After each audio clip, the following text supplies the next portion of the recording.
Thank you, Philip. Vicki, if you will handle the statement. Yes, sir. For the record, I want to Recording in note that progress. this is the regular meeting of the it's a special meeting of the Kentucky Public Pensions Authority Audit Committee. This meeting is being broadcast via video teleconference pursuant to Kentucky Revised Statute Section 61.826 and may be viewed by the public at the Kentucky Public Pensions Authority offices located at 1260 Louisville Road, Frankfort, Kentucky. It is also being broadcast to the public via Facebook. I ask if you are speaking and not appearing by video, please identify yourself before talking. Please ensure that you are on camera when making or seconding a motion or casting a vote. In the event the video or audio broadcast is interrupted, we will attempt to reestablish a connection. If a connection cannot be reestablished within 30 minutes, the meeting will be adjourned and rescheduled to another date. Thank you so much. Sherry, if you will have a roll call for us now. Yes, sir. Mr. Summers? Here. Dr. Carver? Mr. Cheatham? Here. Ms. Hampton? Here. Mr. Totten? Here. And Mr. Webb? Here. Thank you. Thank you so much. And as you said, there's no public comment. So moving right along, if we look at the minutes from the February 24th meeting of the Audit Committee, if you've looked through those and we see nothing that needs to be changed and don't have any discussion on them, just need a motion to approve. So moved. Thank you, Lynn. Is there a second? Second. Thank you, Lau.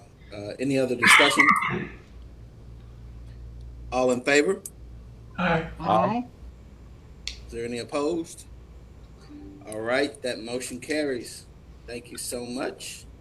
Now we have Office of the Legal Services update. Nathan? Thank you, Mr. Summers. We had the disclosures team reviewed potential breaches involving 14 members during the quarter. 9 of those involved an actual breach. 7 of those implicated KPPA's data disclosure notification policy. However, there were no HIPAA or state law breaches in the quarter. Of those, internal policy, most of those were affected by mailing errors that were caused by mail going to the wrong member, system error, and things like that. I'll answer any questions, but otherwise my memo's in the materials. Anybody have any questions for Nathan? Thank you for that update. Stephanie, what about any of the anonymous tips? Yes, sir. Good afternoon, everyone. I'm the investigator here in the Office of Legal Services, and this document just reflects the information related to our fraud tips since our last meeting that we held in February. We received 5 new tips, and we were able to close 2 after we did a review of the allegations, and that left 3 of the tips that are currently pending at the Office of Legal Services. 2 of those tips involved allegations of prearranged agreements, and one involves allegations that a member received retirement credit for time not actually worked. We have 2 other open tips, one involving employer contributions and one involving disability fraud allegations. We were able to close 4 tips since the last audit meeting. One was an employer not making the required retirement contributions, and it's currently being addressed by ERSI. One tip involved allegations of fraud concerning a beneficiary change, and it's being monitored by IT security. And one tip dealt with an alleged illegal home eviction and was closed due to no involvement of a KPPA member or participating agency. And we had one tip that actually involved potential Medicaid fraud. So I was able to get in touch with the tipster and provide the correct contact information so they could make a report to the correct agency. And that's really all I have. If anybody has any questions. Looks like you were busy there, so yeah, appreciate that update. Thank you. Anybody have any questions for Stephanie? I don't have a question, Mr. Chair, but just wanted to let you know that Dr. Carver has arrived in the meeting, and I will notate her attendance. Thank you. Welcome, Dr. Carver. Thank you. Sorry to be late today. Oh, just glad you can be here. All right. Thank you, Stephanie. Sure thing. Mike, I think you're going to give us an update on the retirement allowance account research. Thank you, Mr. Summers. Yes, included in your packet is a draft memo of an open audit finding that has existed for several years. We have done some extensive research on the definition of a retirement allowance account in our statutes, and the main issue was defining that account and determining whether it was a bank account or a series of accounting accounts. I've done the first page of the memo is pretty much the issue and the conclusion, and then there's several bases for the conclusion that was reached. But the conclusion that has been reached is that the RAA is the equivalent of a governmental accounting fund balance that is maintained within the general ledger accounting and pension administration system of KPPA, and has always been accounted for correctly since the inception of the systems in 1956 for KERS and 1958 for CERS and SPRS. We have found no evidence through our research that this should be set up as a bank, custodial, or investment account, or a series of such accounts. And I would be more than happy to elaborate on some of the research or answer questions or discuss this as you wish. Lynn? Mike, as I understand, and I read yours and did some research, in first place, I think that this is the very first time you actually have 3 CPAs on the audit committee, plus John Chilton is a CPA, so that brings probably a different look to a lot of the things we've got. But as I understand, you are right. What you said, the retirement account is the same as the fund balance. But a lot of the people on this line didn't work in government accounting. So as I understand, fund balance is the equivalent of retained earnings. And you were on the other side of the accounting. Is that also your true statement from you? Yes, retained earnings is the private sector equivalent of fund balance, and if this was in the private sector, I would say the retirement allowance account, it would be the equivalent of retained earnings, yes. Right. And every single thing on the income statement and the balance sheet have dollar signs in front of them, correct? Correct. Okay. So I think that's maybe where the confusion was, and you hit it right on it's the equivalent of governmental fund balance, but I think it might be clearer to some of the other people that it also is the equivalent in the private sector of retained earnings. I would agree with that. Okay, that's all. Thank you, Lynn.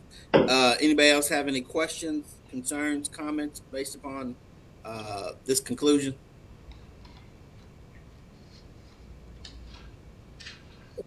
I've got a couple of, I guess, questions. Are you bringing this to us at this point with the idea of recommending that we go ahead and clear these audit items? Number one. And number two, at this point, how do we get around that based on what Finance Cabinet's recommendation was with regard if we're going to, and I always hated this when it came in front of me when I was mayor. Well, that's how we always have done it. Well, it doesn't necessarily make things right. And my understanding is from the Finance Cabinet, their thought is that if we're going to continue to do it this way, we need to get a legislative adjustment. So for number one, this memo was prepared to give to internal audit to clear the audit finding. I think the exact internal audit wording was there is lack of clarity about the retirement allowance account, and their recommendation was that staff, CEOs, executives should work together to document a clear definition of how the retirement allowance account has been established. This includes describing in detail the steps taken to meet the statutes referenced, and legal should review the definition of retirement allowance account, and if during the review is determined KPPA is not in compliance with any aspect reference, they should work with executive management. So those are the recommendations. We have concluded all three of those. We do not think we are in non-compliance. And in my discussion with the finance cabinets, that interpretation of statutory change was not specific to the RAA. That was in response to the entire cash flow memo that was provided, in which it had a lot of discussion about the use of JP Morgan, the use of Bank of New York Mellon, with the RAA intertwined into that. So I do not believe that the Finance Cabinet is recommending to us, through my recent discussion with them, anything to do with changing the retirement allowance account and how we use that. I did have discussions about the use of JP Morgan and Mellon. I'm still doing some research as to whether those are appropriately following statute. I think there are still some things to be concluded, but those are separate to me versus the RAA. And in my discussions with finance, I have some feedback from them that their indication in their comment about maybe there should be some legislative changes was more of guidance to us, as if we think we need to have changes made, that there was a legislative session about ready to begin, and that they said we should take advantage of that legislative session. Not recommending that we make changes, but that if we felt we needed to make changes, then we should take advantage of the legislative session. So let me ask you this, Mike, and this is for you giving this information, and based upon your conclusion, then would it not be appropriate for, I guess, Ryan and Kristen to look at this, and then if they have any recommendation to do anything different, then they move forward with that? Yeah, and to be clear, this is not for action today. I hope it's not marked on the agenda, but no, it's not. No, definitely draft. For that to happen, and then the intent is to ask for action next meeting. This is a heavy topic. Mike did a ton of research, reached out to our peer groups. He pulled ACFRs from the 50s. It's a ton of research. So we didn't think it was appropriate with this amount of research to show it and ask for action. So action is next meeting.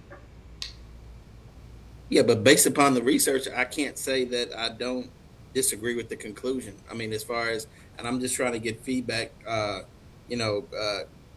from folks. So, but as we move forward, moving forward, I would still think that it would be more of an operational decision, and then that whatever recommendations that you have and you want to make, then we can move forward with that in action. Is that? Yes, sir. Totally agree. This is Pat Carver. I would like to hear from Kristen on this to see why she thought maybe something different than what Mike thought on this topic. Since Definitely. since internal audit was the agency or the group that brought it to us, I would like to hear what she has to say about this. Yes, And I'm ma'am. sorry if it's already been discussed, but this is my first No, no, no. meeting. This just came up, and I definitely would want to hear uh, her opinion. So, good afternoon. Looking at this memo, I do believe it addresses the audit finding that was raised in that particular audit. And that was to research the RAA, make sure it was defined, make sure we were using that appropriately. So as far as that finding goes, I would say this memo does address that in the manner that we as the audit team were looking for this to be addressed. However, I would also agree with Mr. Cheatham that there are some items related to the Chase accounts that are still open audit findings, and I heard Mike say those are still being researched. So I would, if I were making a recommendation, I know this isn't on there to vote on this time, but if I were making a recommendation, I would say this particular audit item, the definition of the RAA, if management and the trustees are in agreement that this is the right definition, that audit item could be closed. But the ones related to the use of the Chase accounts was identified as a significant risk, and I do think some more research is needed on those before those could be recommended for being closed. Mike, and you said you are doing more research on those, right? Yes, this particular audit finding came in one audit report, and then the JP Morgan and BNY Mellon usage came in a separate audit report, and they are separate audit findings, although they've been intertwined through various memos. But yes, there is more research to be done on JP Morgan, the open JP Morgan audit findings. And we're going to update on those when you. I hope to have them at the next audit committee meeting. Okay. And if I could also weigh in the finance cabinet statement that was referred to, I would agree that that does lean more towards the cash flow and the Chase account action that's still being investigated, that it leans more to that than this RAA definition. Thank you, Kristen. Mr. Cheatham and Mr. Webb have their hands up. Mr. Cheatham. I'm going to just kind of follow up because, I've asked several times over the years with regard to the Chase accounts. And I know Mike has tried to get a handle on that from the standpoint of how much needs to be maintained in those accounts. What are the balances there now, and whose money is it? I have the exact balances. I don't have that up in front of me, but we've done a intentional job to keep the balances in the JP Morgan accounts as low as possible. In researching the use of the JP Morgan's account, again, I haven't concluded fully, but it's my understanding that we have full control of the monies in the JP Morgan accounts.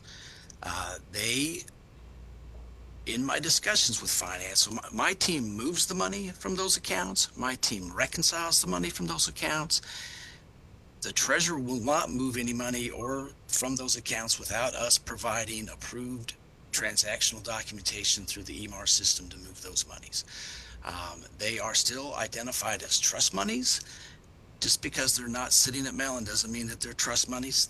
Our trust is all assets that are owned by the trust. And so that's not just the monies, that's the desk I'm sitting at, that's the computer I'm using at, them are trust assets also, as well as the monies in JP Morgan.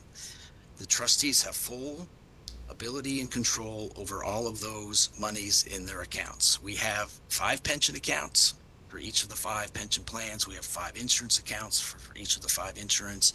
We have a clearing account which collects the employer contributions into before it goes up to Mellon. And then there's one other account called the excess benefit account, which is an IRS related account that typically carries a 0 balance. But if you wanted me to, I could tell you the exact general ledger balances as of April. Actually, if I find the memo I got. I just did the bank reconciliation for April yesterday, so.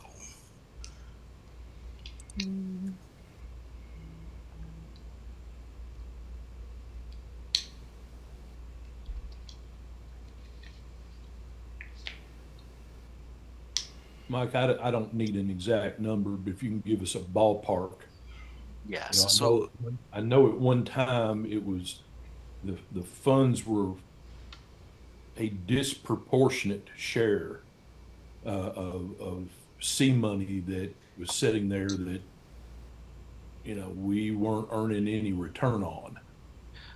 So yeah, so I have the balances, and all the money sitting in JP Morgan are earning, I think it's around 3% interest right now. So they're all interest bearing accounts. They have a percentage of interest that's being provided for the balances that are sitting in there. So for CERS specifically, now there's different balances here. I have a general ledger balance and I have a bank account balance, and then I have an EMARS balance. So we're reconciling three balances. But in my general ledger, there is $720,000 at the end of April in the CERS non-hazardous retirement account. That is the biggest balance. Well, I take that back. KERS has $747,000. Those are the biggest balances. The KERS hazardous only has 67,000. The CERS hazardous has 84,000. The SPRS has 54,000, and et cetera, et cetera. We are trying to keep those balances for the insurance accounts below 50,000. We're trying to keep the balances for the retirement accounts closer to 500,000. Just depends on what runs through them, and we look at that every quarter, and I have my team adjust them. If there's too much money in them, we send them back up to their related Mellon accounts. But we've been doing that for about 18 months of monitoring the balances in there and try to keep them as low as possible. The account that has the biggest balance is the clearing account. So the clearing account, again, receives over $1 billion in contributions in a year. It's what all the employers send their money to. That currently has a $5 million balance in it, but we try to turn that over every 24 hours. So if we get a $10 million payment from the city of Louisville, we qualify it, we send it up. If we get a $20,000 payment from the city of Owensboro, qualify it, we send it up as soon as we can. So that one just has a voluminous amount of money that comes through it, but we turn it around as quickly as we can through the qualification. We turn that. You say, do we do that every day? Yeah, the ERSI team is qualifying money daily. Okay. Lau, did you have any other questions? No, I think Steve does. Yes. Steve? Thank you, Mr. Chair. Mr. Lamb, if we bifurcate the bank account issue, I think I know the answer to this, but what is this interpretation? What does that preclude us from doing, or what is that controlling?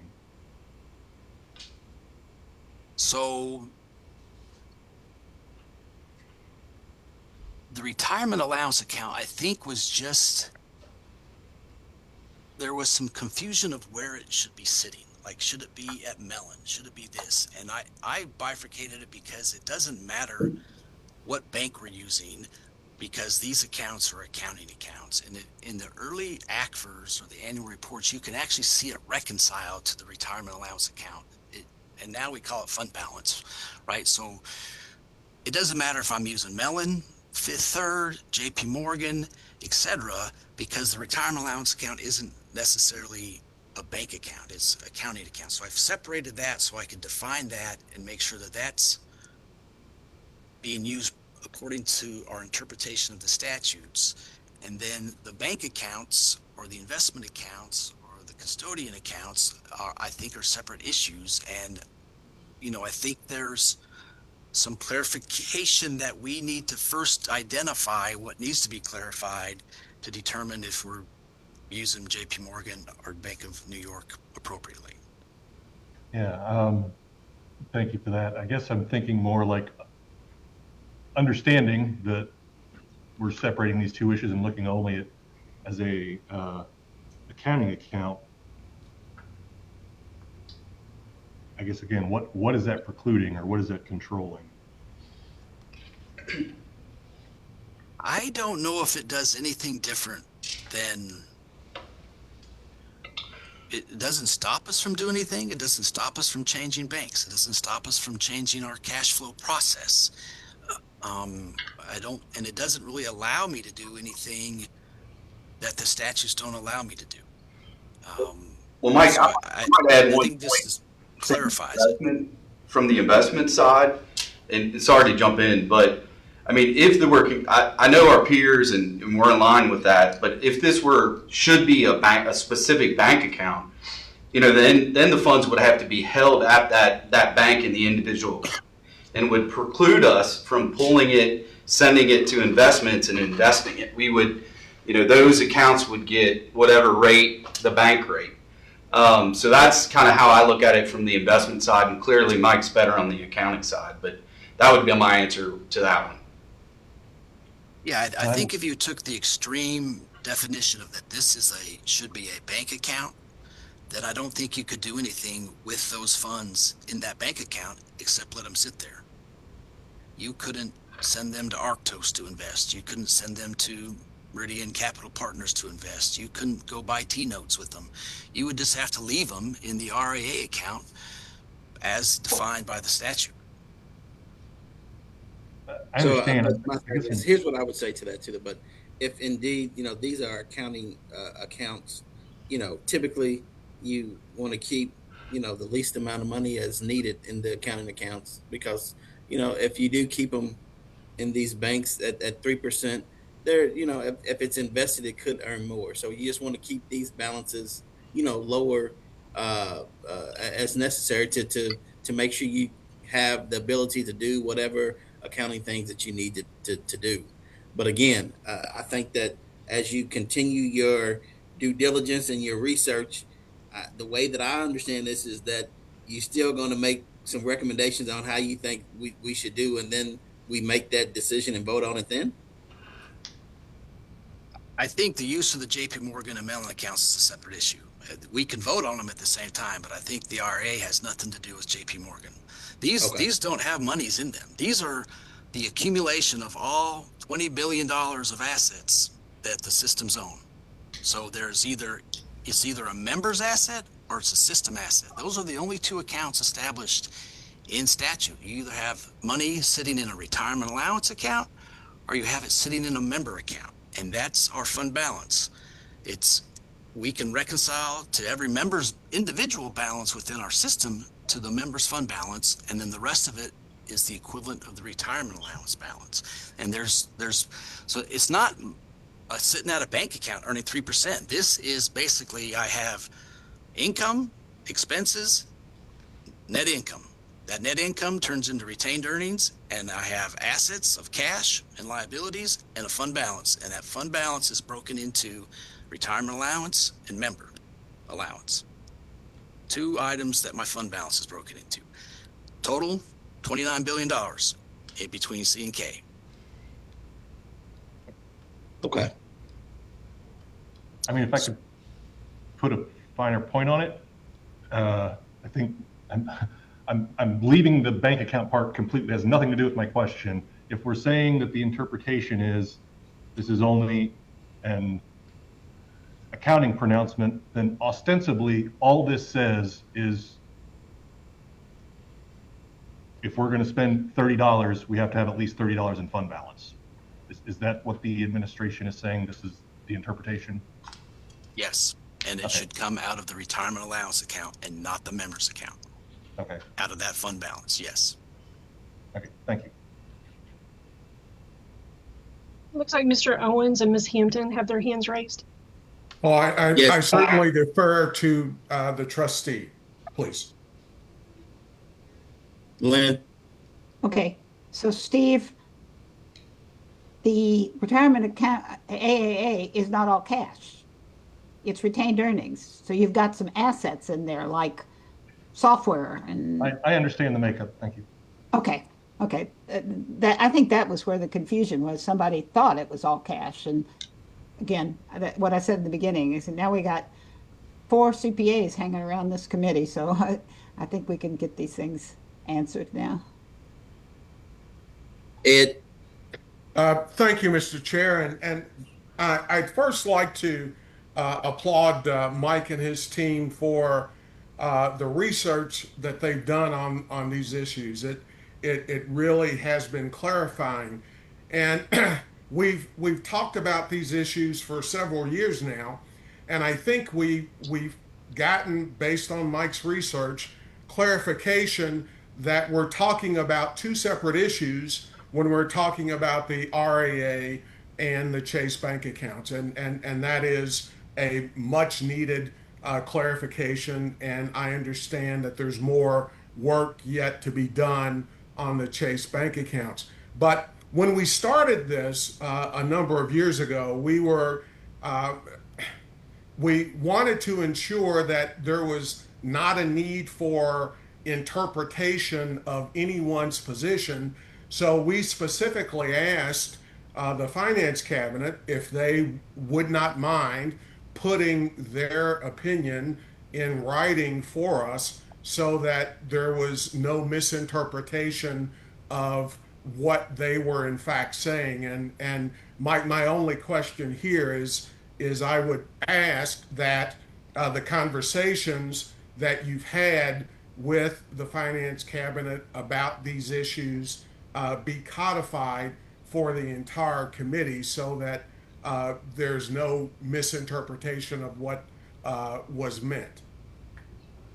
I can certainly ask Mr. McDaniel and the Finance Cabinet for a written opinion. I don't know if they will give it. I think the interpretation of their last email between Rebecca and himself went sideways, and I don't know if they're willing to do that without having formal legal counsel opine on it, and it's got to be a specific question. That's just my interpretation, but I'd be happy to ask Mr. McDaniel and his team again when I get to the JP Morgan, because I think really the JP Morgan ones are the ones that are more subject to interpretation. All we can do is ask. Yeah. Any other questions, comments? Mike, let me tell you something. I appreciate your work. And you know what? I just want us to continue to work in the spirit of doing what is best and doing and working together. And Mike, get the information, and then, like I said, there'll be some decisions. I'm sure there'll be more comments moving forward, but more conversation. But again, listen to a recommendation, and then we move forward together, non-confrontationally, in my opinion. So, thank you. Any other questions or comments? Kristen, I think we're ready for an update on the office space utilization. All right. So good afternoon once again. I have included a memo. I'm not going to read it to you, but I will summarize it. So at the May 2025 Audit Committee meeting, the audit plan for 2026 was presented. On that plan was a review of the office space, the way office space is utilized. The audit committee at that time decided that rather than having internal audit do that review, KPPA management would conduct the research and internal audit would provide an independent review, kind of verifying the numbers, just to give some confidence that the numbers that were being presented were accurate. So that memo was provided to me on June 1st, and the memo that was given to me did not include all of the items that were initially requested by the audit committee. When I asked about this, I was told that there had been a meeting between a few individuals with KPPA and a couple of trustees, and that some changes had been made to the requirements of that project. That was the first I was hearing about it, and so I am requesting the audit committee to weigh in and let me know, just for clarification on my part and for my records, are we okay, are the trustees on the audit committee okay moving forward with the revised guidelines? Or would they like to stick with the original requirements of the project? Brian, let me ask you a question. What was originally asked, how was it changed from a standpoint of what the KPPA management did with the audit? So originally the requirements were mainly supposed to be a comparison. What is the overhead that we're paying right now versus if 100% of staff had to come back into the office, what would we be paying then? If we open a Louisville office, how would that impact the space that's needed in the Frankfurt office? A request to look at the possibility of shutting down some of the Frankfurt buildings, like cutting the power to those areas and shifting staff so that we're not providing lights to areas that aren't being used, or even the possibility of leasing part of the space. It was just looking at different ways. How are we utilizing it, and is there anything we can do differently? And how would a Louisville office potentially impact how we need the space in Frankfurt? The memo that I was provided had a big discussion on the ownership of the buildings. And then it showed how many people have been in the office over a 6-month period. And then there was a conclusion, a brief discussion on leasing part of the building, and then a conclusion that of whether we should change anything. And that conclusion was that nothing needed to be changed. So it didn't really address any of the questions. It didn't show the utility cost. It didn't show could we shut down part of the building. There wasn't what are we paying right now versus what would we be paying if everyone else came back in. There wasn't an impact with a Louisville office. Let just add a little bit to that. So I think there is some confusion about the meeting. I did send an email this morning hoping to clear this up. The meeting was a meeting with the one-on-one with trustees that I've offered, and I'm still offering to trustees. So that was the primary purpose of the meeting, was those one-on-one meetings, which I had with many of you and like to have with many of you in the future. I want to be clear, there was no changes. I mean, there's no way for a meeting of a portion of management or a portion of the trustees to change anything that was voted on by the board.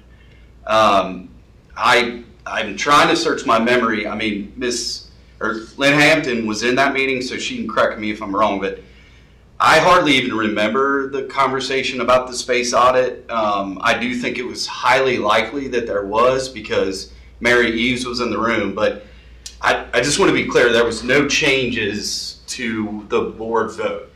I will admit that there's probably some additional work to be done. Erin's out today. She did clear me to say this. It's for medical reasons. It's long been scheduled. So we had maybe a little bit behind the 8 ball on some of her knowledge with this, but we were anticipating this to be in the next quarter meeting. And then I do remember distinctly that the original audit vote said to send it to internal audit for review. So this would likely be something that we would talk about potentially modifying, adding, working together. So I was a little surprised that it was in the packet today, and that's certainly me, but when it came out. But I want to be clear that there was no meeting that changed anything. That's not possible by management and not possible by a trustee to change anything. So what I understand is this here is that I guess the full complete audit of the office space utilization has not been done. We need a little bit more time. So this technically should not have been on the agenda. Well, I'll let you all decide. I just was surprised, and I just want to be clear that there was no change to that. I think most of these things can be worked out over the next 3 months, or I'm not sure when the next meeting is. But, I tried to clear it up before the meeting, but I do think most of these things can be added, talked about. I haven't looked at what's in the document. I did read it. I haven't looked at what's in the document compared to kind of this list, where this list came from. I've requested Sherry pull the minutes, and then in the next week or so to maybe review that video, just to make sure that everything that was asked for is included. We clearly will include what trustees want. Okay. Well, in my opinion, this is an opportunity. And I think we need to be working a little bit better together. If we're doing this audit and the management is doing the audit, work with Kristen and her group, that they're supposed to get information and over and look at it after it is completed. At the end of the day, if it's not completed, we can't give anybody anything to look at. So if that is the case, then hey, there's really nothing to really bring to us at that time. That's the way that I look at this. Mr. Chair, if I may add something. The memo that was sent to me initially was sent to me and was asked to be added for presentation at the May meeting. So it is my understanding that memo was going to be presented. And additionally, while I agree that a meeting between management and a few trustees cannot change a vote that was taken by the audit committee, the reason I'm saying there's a change is the email that was sent to me said at this meeting there was a change to what was required. So I just want to clarify, I'm not the one saying that there was a change. I was told there was a change. All right. And I guess in some cases, what's in the email could be not as accurate, but what I hear now is nothing has been changed and the audit has not been complete.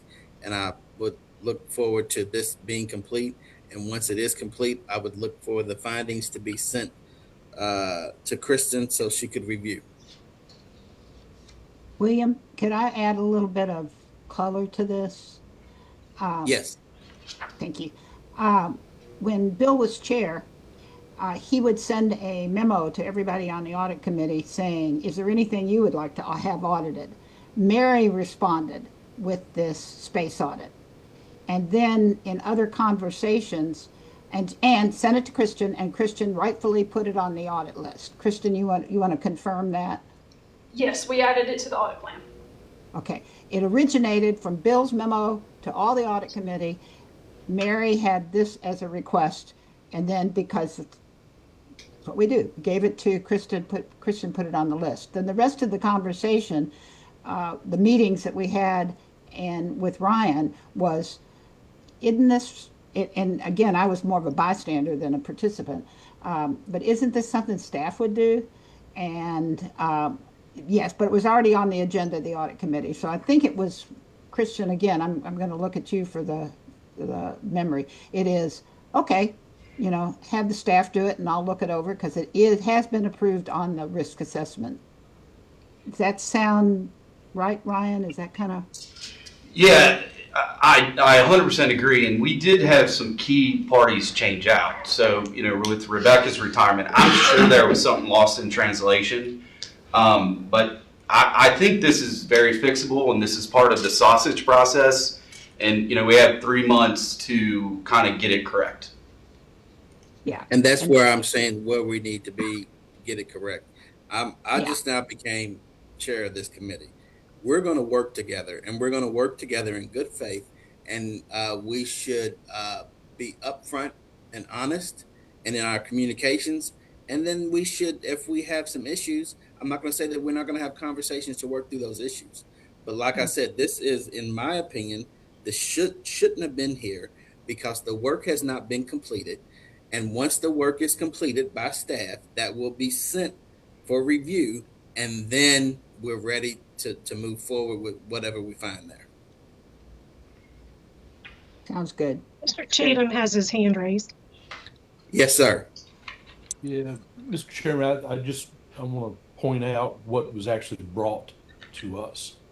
I think Kristen was looking for clarification on what the committee wants or does not want in that audit report. And I understand her reason for that because this is one of the things that's on her evaluation. And without that clarification, I'm certain that under the circumstances, she wants as much clarity in order to perform the best job she can based on what she's actually asked to produce. So the only thing that she's, in my understanding of this, is being asked to produce is once the audit is complete, she reviews it and lets us know. Is that, do I understand that? I think if you look at her memo, she's asking those 9 items that's on that memo, are those still the questions that we want to see answered? Or is what was provided to her in the email that she received as far as a report adequate for our needs? She's wanting that from the standpoint of not But only. from what I understand here, the scope, like from what Ryan has just told me, nothing has changed. They're just responsible for getting this done. Is that, Ryan? Do I understand you accurately? Yes, and just to elaborate to Mr. Cheatham's point, we were going back and part of the process would go to really find the original scope, and I've not been able to locate that. I've not been primary on this, and like I said, Aaron's out on medical leave, so I'm a little bit behind the 8 ball. But I think we can certainly work on the original scope. So 100% nothing's changed, and the review has been sent to Kristen, pointed out these items. If this was in the original scope, which I had only been working on this morning, they will be included 100%. And I think that answers Kristen's question. Yes. And from my standpoint, that did not need to come to this board for that to be answered. I thought Ryan answered this quite quickly, that nothing has changed in the scope. That's where I'm talking about. Look, we have to operate together. So we gotta, if we're not there yet, my involvement, I'm gonna push us to get there, because that's where we need to be the most effective for our membership and as a board, in my opinion. I don't think there's any difference in what you and I are talking about, Mr. Chairman. I think the issue here in particular is a realization that Kristen reports to this committee and to KPPA board. That's her line of oversight. Right. Understand that. But in her line of oversight, she still has to work with KPPA and management and be a part of that. And like I said, we have to do that in a way that is good, and that in a functional way, in my opinion, as well. And if I can weigh in again, this is coming to the audit committee because I do have an email from management telling me that the scope had changed. That email this morning is the first I'm hearing anyone from KPPA saying, no, we didn't change anything. So being told that there was a change, that is why it was being brought to the audit committee, for me to ensure that my reporting line was aware of the change and was okay with the change, because I had been told that there was a change. Yes, and I believe that to likely be true. The transition from Rebecca to someone else, that can lead to miscommunication. I tried to intercept it this morning. I failed, but we will do better, and we have several months to fix it and incorporate the original scope as nothing's changed. Perfect. That's exactly what I wanted to hear.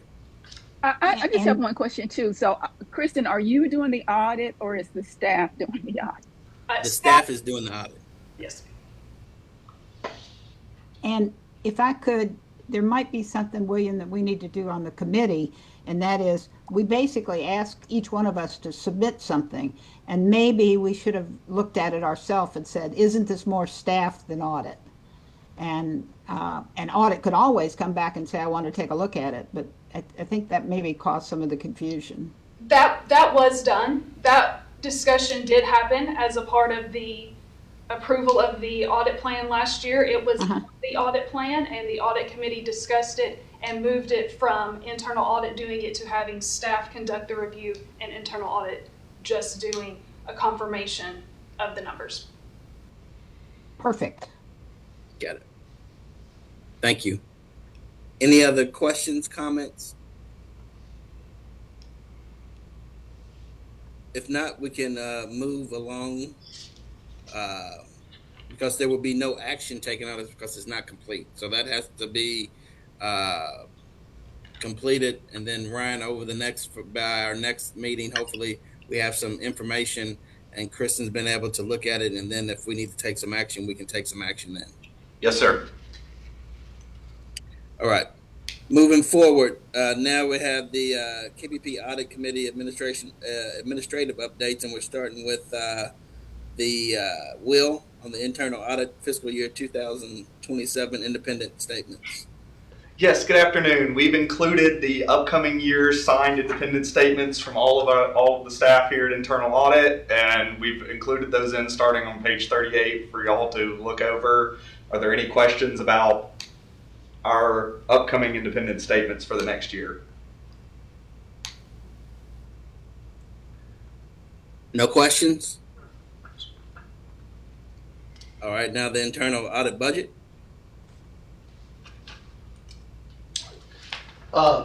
So this is James West Bay, and I'm going to comment on our budget for the internal audit for 2026. As of March 31st, we have approximately 31% left of our budget, and that's all included on the printout. So if anybody has any questions about the remaining amounts, you can feel free to ask. Now we need to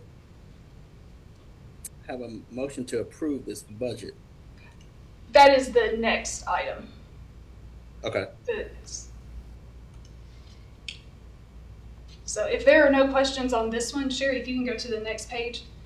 This is the upcoming budget, and this is the item where we need some approval. So this is our requested, I guess, or our estimated budget for fiscal year 2027. I have worked with Mike Lamb on this budget, so he's seen it, he's aware of it, and if you've been to any of the other meetings, you've heard they're talking about the budget for the upcoming year. So I did work with him on this. The biggest increase, it's a 5% increase from the prior year. The biggest increase relates to some travel, and that is related to the conference that we are co-hosting with TRS. That it's kind of been on the agenda. We've talked about it for the past 2 years. It's been in the planning. That is actually happening in November. We will all be attending, so that's why you're seeing that expense go up for this year. Are there any other questions or comments? I've got a question. This might be a Mike Lamb question. Does our approval of this particular division's budget affect the overall KPPA budget that we'll be approving in 2 weeks? That may be a Mike Lamb question. Mike, I think you're on pause. Or Mike, did you hear the question? Can you hear me? Can you hear me? Yeah, now we can hear you. Okay, sorry. I didn't know I was on my thing's locked up. So approving this budget is for the audit committee to give internal audit their direction. I have incorporated all of these costs into the KPPA budget as is, and there is capacity for this budget in the KPPA budget. So you will approve the KPPA budget separately on June 25th, but it does incorporate these costs. So I think this is more specific for audit committee and audit committee's activities, that you're comfortable with what they're going to spend. And I'm letting you know that that has been accounted for and captured in the KPPA budget with capacity. Okay, that was the question, whether or not it was going to fit into the big picture. It does. Yes. Does anybody else have any questions for Kristen based upon the budget submitted? If not, is there a motion to approve the audit budget for the fiscal year 2027? I'll make that motion. Is there a second? Second. Second. Any other discussion? All in favor? Aye. Aye. Any opposed? All right, that motion carries. Thank you. Zach? Hey, good afternoon, everyone. So here we just have the fiscal year's audit plan that we have 20 completed audits for the fiscal year. And then we have 33 audits currently in progress. And then there were recently 2 audits pulled from fiscal year 27's approved audit plan. On page 61, there is an explanation of any of the audits that the hours went over to complete the audit.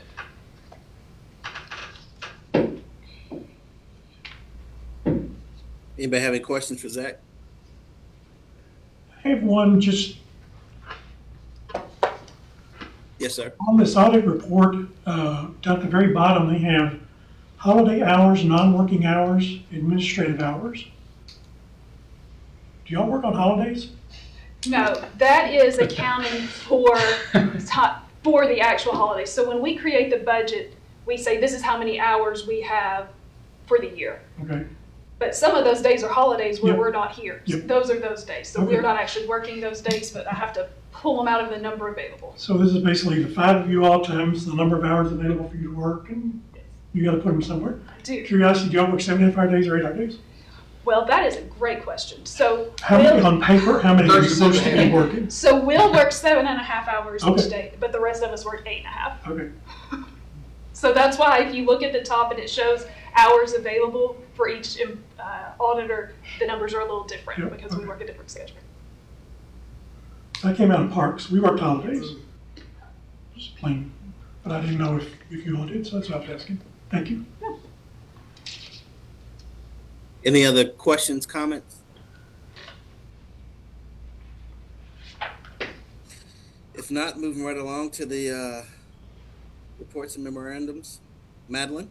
Yes. So starting off with the review of the post-retirement audit process, we didn't have any, no findings at all with this. It was a very in-depth review. We re-performed 75 audits of the post-retirement audits of the 4,607 completed in fiscal year 25. And staff were great to work with in quality assurance. And that's all I have to say about it. You guys have any questions, comments, concerns?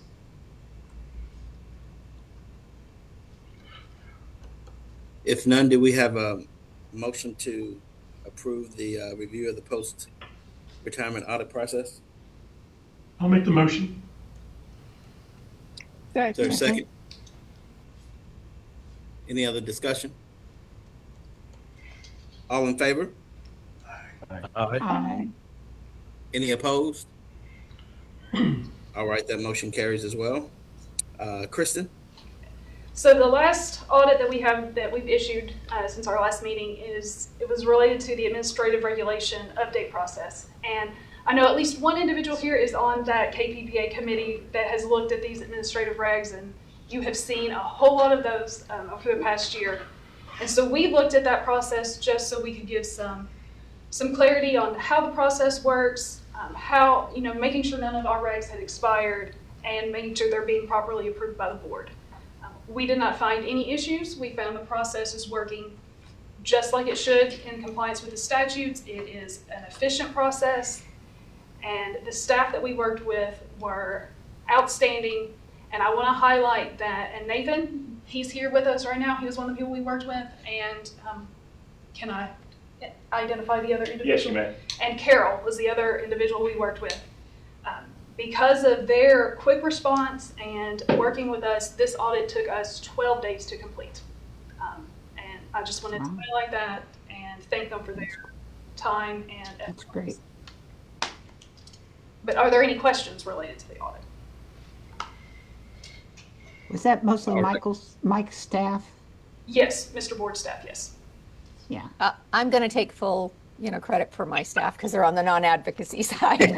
But yes, That's great. And Kristen, I wanted to thank you and your team too on that. I know getting Carol over here, she's brand new to us, and I'm very glad that we were able to keep the regulations up to date and everything. So thank you. Thank you. All right, any other questions or comments? Is there a motion to approve the administrative regulation update process? I'll make, So moved. or second. Got a motion and a second. Is there any other discussion? All in favor? Aye. Any opposed? All right, that motion carries. Looks like we moved through this. Is there any other updates that Ryan or Kristen that we need to have before we get a motion to adjourn? Not for me, sir. I do not have anything else. Any other board members have anything that we? Excellent meeting, Mr. Chair. Yeah. Thank you. Is there, if nobody else has any comments or questions, is there a motion to adjourn? So moved. So move. All right. Thank you all. So Larry, you want me to get you that?